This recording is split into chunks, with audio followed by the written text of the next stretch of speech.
ઉપલેટામાં Kevin મુકેશભાઈ શેઠના જન્મદિવસ નિમિત્તે સૌપ્રથમવાર મહારક્તદાન કેમ્પનું આયોજન કરવામાં આવ્યું.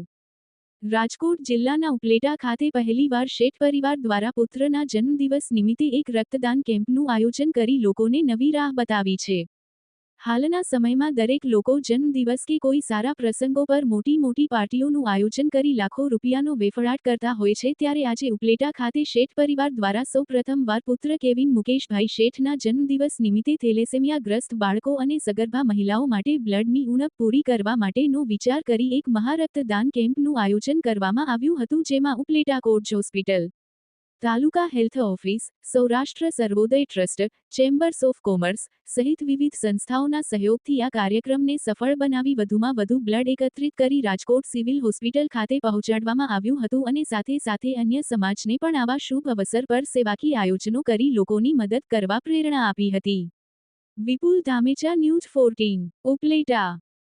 નમસ્કાર, જયેશ ત્રિવેદી, જિલ્લા ભાજપ ઉપપ્રમુખ ઉપલેટા.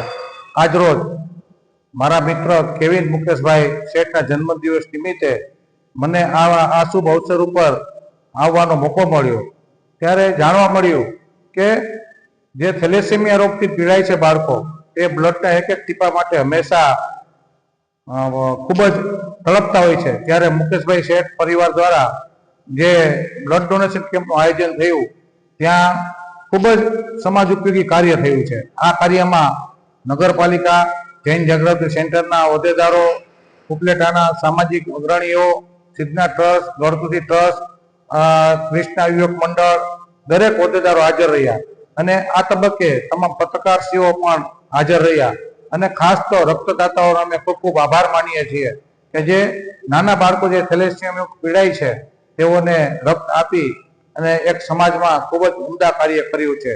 આની પરથી આપણે પ્રેરણા લઈએ કે કોઈ પણ આપણે ત્યાં શુભ પ્રસંગ હોય ત્યારે આવું રક્તદાન કેમ્પ અથવા ગૌશાળાના કેમ્પમાં આયોજન કરીએ. એ જ વસ્તુ ભારત માતા કી જય. બ્લડ રાજકોટ સિવિલ હોસ્પિટલમાં જે થેલેસેમિયાગ્રસ્ત વિસ્તાર થેલેસેમિયાથી પીડાતા દર્દીઓને આપવામાં આવે છે અને આશરે 48 થી 50 બોટલો થઈ છે.